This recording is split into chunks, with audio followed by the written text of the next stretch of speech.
Olá, boa tarde! Está no ar mais um Simbora Tocantins.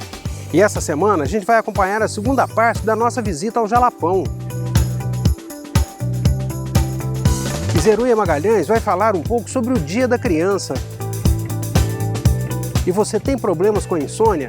A doutora Oliane Prado vai falar um pouco sobre isso no quadro Os Três Pilares da Saúde. É só um minuto, nós voltamos já já!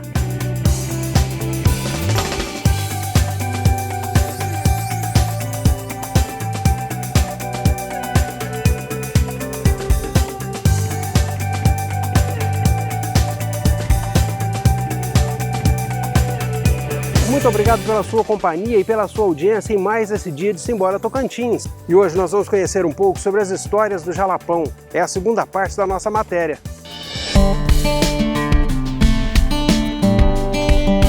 Na semana passada, nós fizemos um tour por alguns dos mais belos pontos turísticos do Jalapão. Conhecemos alguns fervedouros, a Cachoeira da Formiga. Tivemos alguns testemunhos de moradores do povoado do Mumbuca, o mais tradicional do Jalapão e onde surgiu o artesanato com o capim dourado. Nesta semana, vamos conhecer um pouco da história do Jalapão. Conhecer mais do Mumbuca, um povoado de homens e mulheres fortes, lutadores e resilientes, que fizeram da sua origem quilombola uma das suas principais virtudes e que tem nas palavras de sua anciã mais respeitada uma verdadeira lição de vida. Dona doutora, a senhora conhece toda a história do Mumbuca.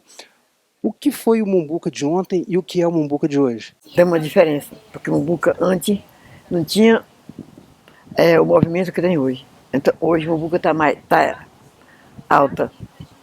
Essa evolução, a senhora acredita onde entrou o capim dourado nisso? Quando a minha avó encontrou ele, porque não tinha movimento, levava para a Bahia com um jumentinho, peça feita, levava para lá, para trocar através das coisas para poder se remediar.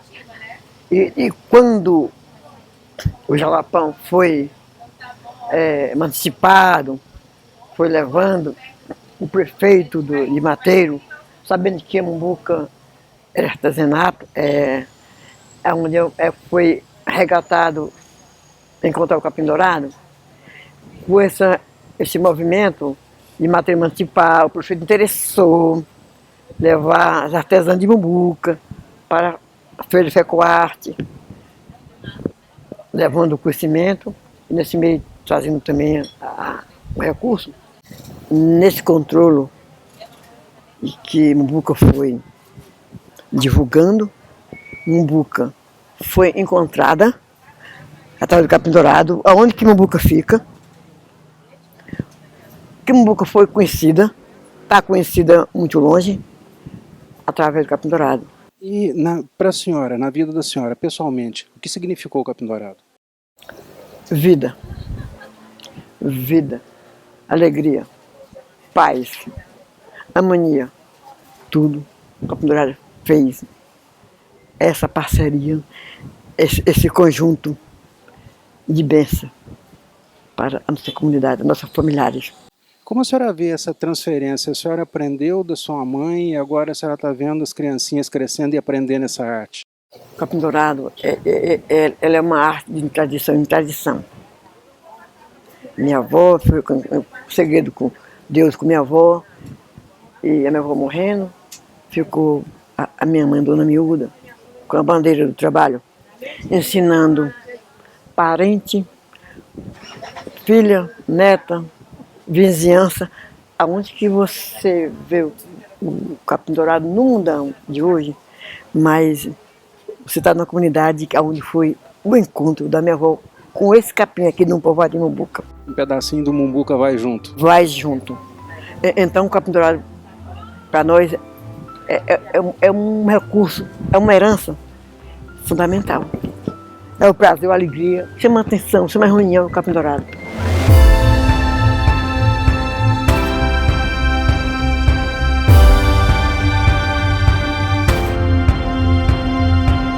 Esta enorme área de cerrado é um verdadeiro tesouro para os ecoturistas uma complexa rede de vias não pavimentadas que interliga as atrações como cachoeiras, fervedouros, serras, dunas, mirantes, lugares de beleza única e incomparável. As agências de turismo crescem aqui com a divulgação dessas maravilhas naturais. Para Eduardo Fiacadori, o gerente de uma das principais agências, esse crescimento foi um desafio. O Jalapão estava numa crescente, de repente veio a pandemia. Aí o turismo foi um dos mais afetados, né, como todo mundo sabe. A gente ficou 7 meses parado. E aí voltou a normalizar, né? Fim de pandemia, com as normas, regras, né?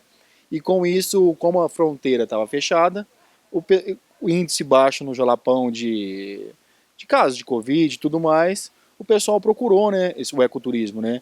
E o Jalapão, como já estava numa crescente, vê a novela e tudo mais, o pessoal trancado dentro de casa também muito tempo, procurou esse destino. E com isso o Jalapão estourou.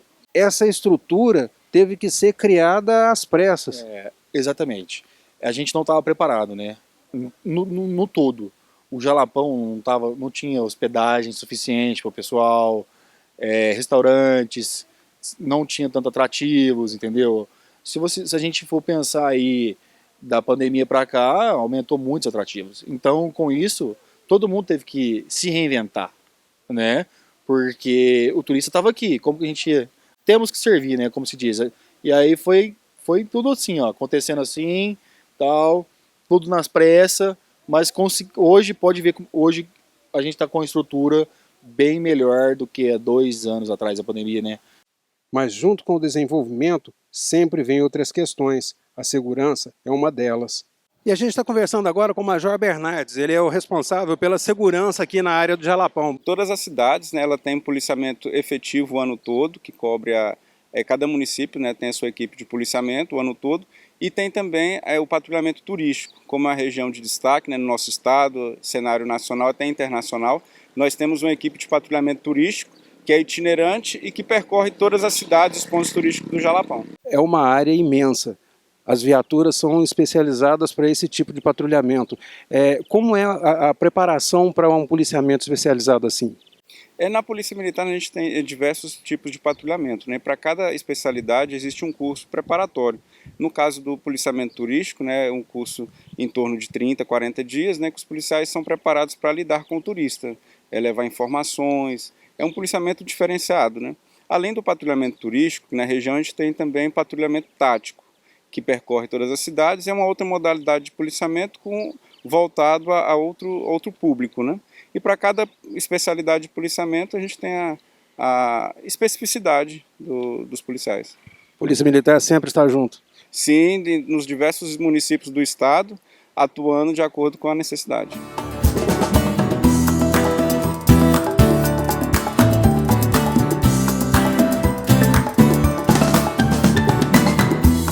O Jalapão é hoje uma estrutura turística em franco crescimento. O cuidado com a preservação, aliado à conscientização, tem trazido a este grande ecossistema um equilíbrio entre o turismo sustentável, o desenvolvimento econômico e a qualidade de vida nos povoados e cidades. O desenvolvimento tem que chegar.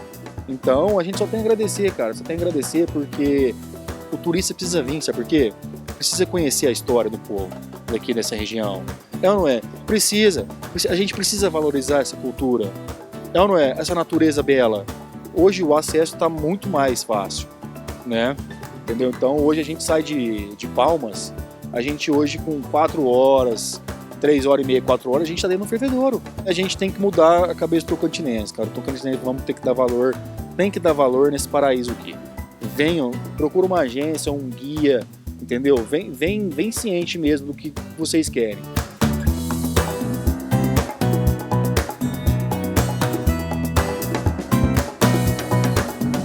Parque Estadual do Jalapão, uma joia tocantinense, uma referência nacional no ecoturismo e no turismo de aventuras.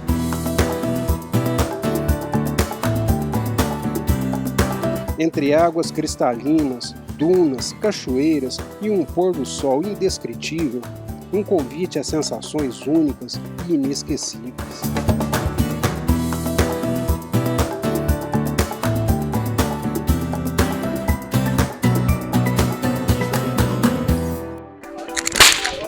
Simbora, Tocantins, volta já.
Caráter e esforço formam um bom guerreiro. Tolerância e respeito formam um bom cidadão. Sabedoria forma o bom mestre. Todas essas virtudes formam um bom karateca. Shoto, Escola de Karatê. Aqui, com tolerância, respeito, firmeza e perseverança, você desenvolverá o seu melhor karatê. Sensei Flávio Albuquerque, 4º Dan CBK WKF.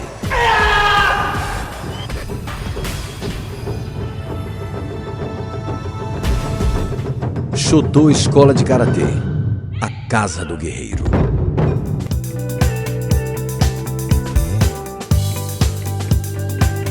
Você tem problemas com a insônia? A doutora Oliane Prado tem algumas dicas para nós. Vamos ver?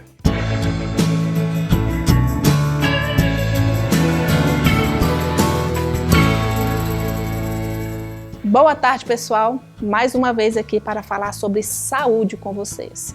E hoje um tema bem interessante: insônia. Você tem esse problema? Ou conhece alguém que passa noite em claro? Realmente é muito ruim viver essa experiência. Uma pessoa que dorme menos de 6 horas por noite já é considerada insônia. Você sabia?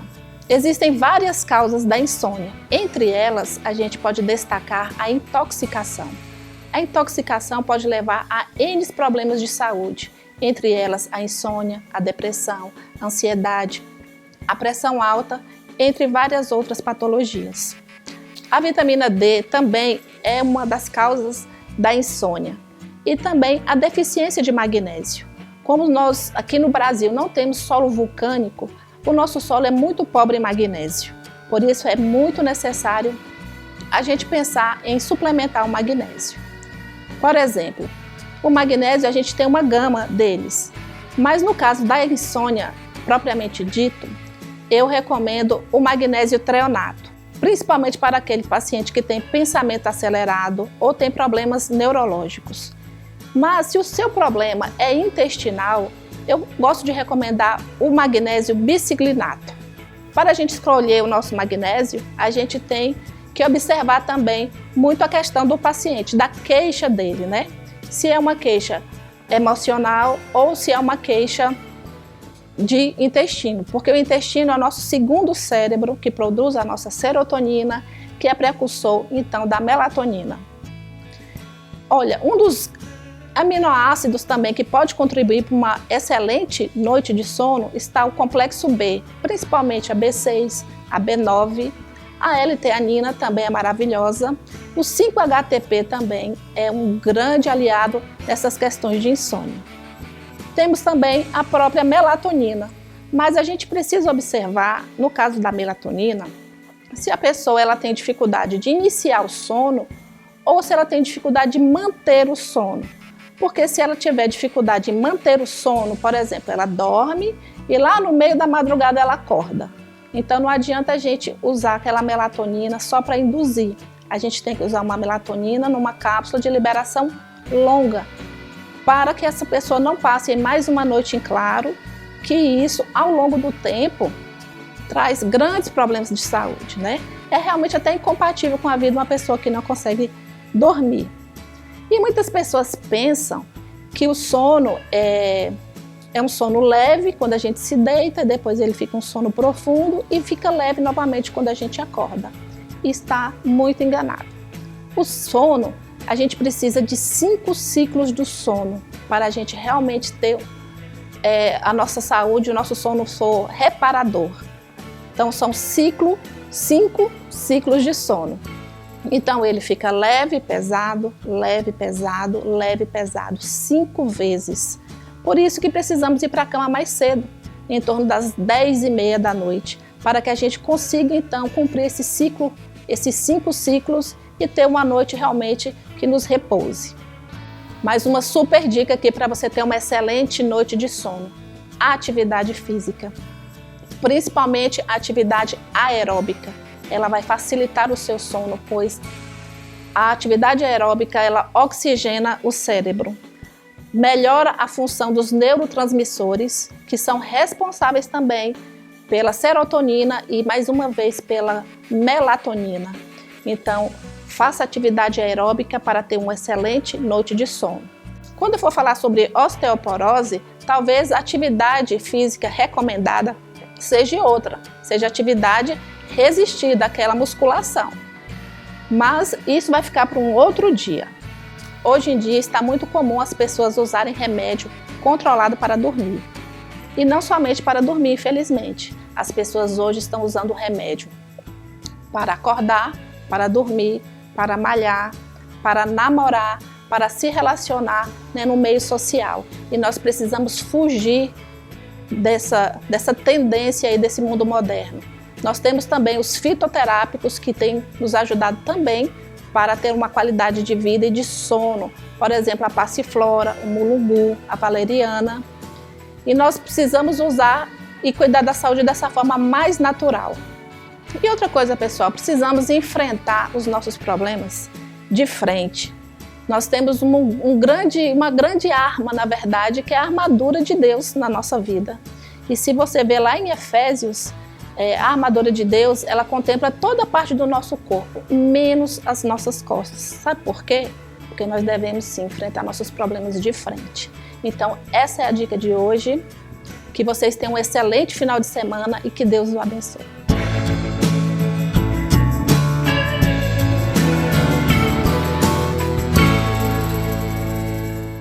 E o Dia da Criança está chegando. E a Zeruia Magalhães vai nos falar um pouco sobre isso no Harmonia no Lar.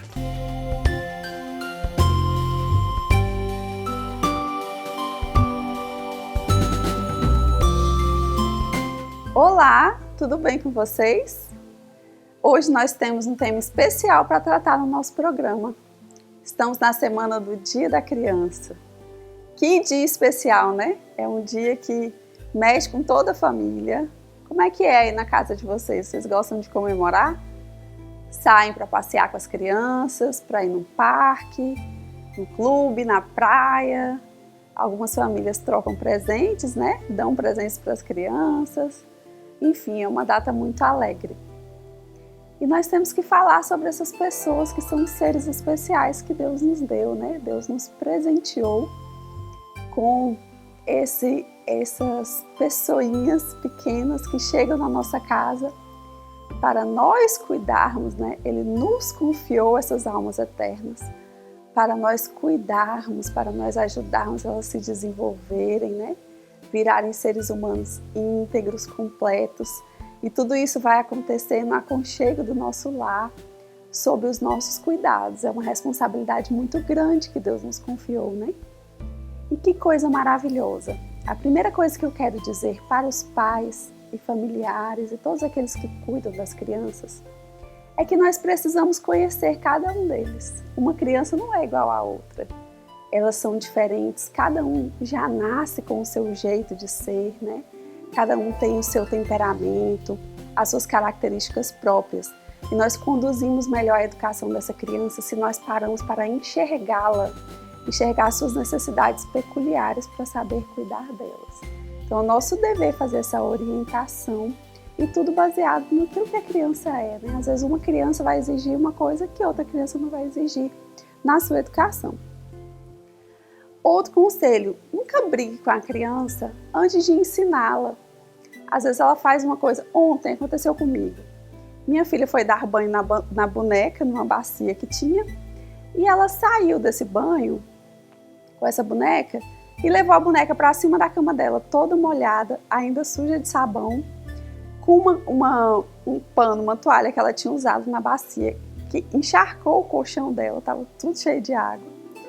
Só que essa cama dela fica ao lado do trocador que eu uso com ela. Então, quando eu cheguei, que eu vi a cena, eu pedi, ai Jesus, me ajuda, o colchão da menina encharcado de água. Mas o que eu pensei? Ela não sabia que era errado, né? Então, ela trouxe, colocou ao lado do trocador na altura que ela alcançava, que era a cama. Então, nesses momentos, a gente precisa ter paciência com a criança para explicar primeiro, filho, não pode estragar o seu colchão, agora como que você vai dormir à noite, já era no fim da tarde. A gente primeiro explica tudo, depois, em outras situações que a gente vê, que a gente poderia ser mais firme com a criança, né? Mas nós precisamos ter esse cuidado, tá, pais? Vamos orientar primeiro e brigar depois, corrigir depois, né? Outra coisa, nunca deixe de explicar a curiosidade de uma criança. Às vezes nós estamos impacientes, se perdoe também se você é impaciente de vez em quando, mas lute a cada dia para melhorar contra isso. Por quê? Porque as crianças nos perguntam tudo porque elas precisam entender como o mundo funciona. Isso faz parte do crescimento delas, elas não entendem os processos, as coisas, os significados, os conceitos. E cabe a nós buscar nos instruirmos o mais que pudermos para responder essas perguntas. E podem dizer, ok, filho, isso aqui eu não sei no momento, mas papai e a mamãe vai pesquisar e vai explicar para você. Não perca a paciência com o seu filho com as suas perguntas, certo? Não deixe de ensinar sobre Deus para o seu filho. Ah, mas ele é muito pequeno, ele não vai entender nada. Explique, desde criança, Deus tem que ser o maior amor da vida dessa criança. Então você tem que ensiná-lo a amar a Deus, orar com ele, fazer suas práticas religiosas com ele, né? Conduzi-lo à igreja, levá-lo, orientá-lo. Isso vai ajudar muito nas crises que ele tiver na adolescência, se ele tiver esse amor já solidificado por Deus. Eu me lembrei de um versículo que Jesus disse, deixai vir a minhas criancinhas, porque das tais é o reino dos céus. Então, desde pequeno, convém você conduzir o seu filho a Deus. Outra coisa, as crianças não precisam de muito, materialmente falando. Elas precisam de algumas roupas, de alimentos, uma cama quentinha para dormir, livros e cadernos, né, para estudar, alguns remédios. A gente pensa que precisa de muito e a gente vê na sociedade muita gente gastando muito e a gente pensa que é nossa obrigação. Mas as crianças precisam mais do que é imaterial. Atenção, carinho, proteção, orientação, correção. Elas precisam que alguém conte histórias para elas, que alguém escute as histórias delas, que alguém dê atenção para o que está dentro do coração, tente ajudá-la a interpretar o que ela está sentindo, o que ela está vendo. Então, gente, elas precisam mais de nós do que do nosso dinheiro em si, do que dos bens materiais. Pense nisso na hora de fazer suas escolhas, porque isso vai afetar as suas crianças. Tente deixar o máximo de tempo disponível para você estar com elas. Outra coisa que eu anotei aqui, as crianças precisam se sentir úteis. Dê a elas o privilégio de participar das atividades da família, de lavar a louça, de tirar a mesa, de fazer o que elas acham que elas já conseguem. Deixe elas participarem, não seja impaciente para terminar logo. Nós precisamos, aquela pessoa que é o cuidador principal, ela precisa ter esse recuo, tá? Do ritmo do adulto para entrar no ritmo da criança. Porque a criança é mais lenta, ela está em fase de aprendizado. Então, afrouxe seu passo, tire a sua pressa e acompanhe o seu filho e ensine, porque isso vai ajudá-lo a ter autoestima, a se sentir uma pessoa útil no seio familiar. Agora eu quero dar alguns conselhos para as crianças. Vocês estão ouvindo aí, criançada? É bem rapidinho o conselho de vocês. Primeira coisa, obedeçam o seu pai, obedeçam a sua mãe, obedeçam os seus avós. Todos aqueles que são mais velhos já viveram muito mais do que vocês, eles já sabem como o mundo funciona. E quanto mais espertos vocês forem, mais vocês vão obedecê-los, porque aí vocês vão descobrir logo quais são os caminhos corretos a trilhar. Vocês vão se moldar logo como pessoas, né, bem estabelecidas, pessoas seguras, que não tiveram muitos fracassos na vida para depois acertar. Ouçam conselhos e peçam conselhos. A outra coisa é aprendam, observem. Mesmo que alguém não esteja diretamente ensinando você, observe como os adultos se comportam, os adolescentes, as pessoas mais velhas que vocês, para vocês já se espelharem nisso. Curtem muito a infância de vocês, brinquem, estudem, mas lembre-se disso. A infância é nesse momento que vocês estão construindo o adulto que vocês serão. Sigam a cada dia no conselho dos seus pais e vocês serão bem-sucedidos. Fiquem com Deus. Tchau, tchau.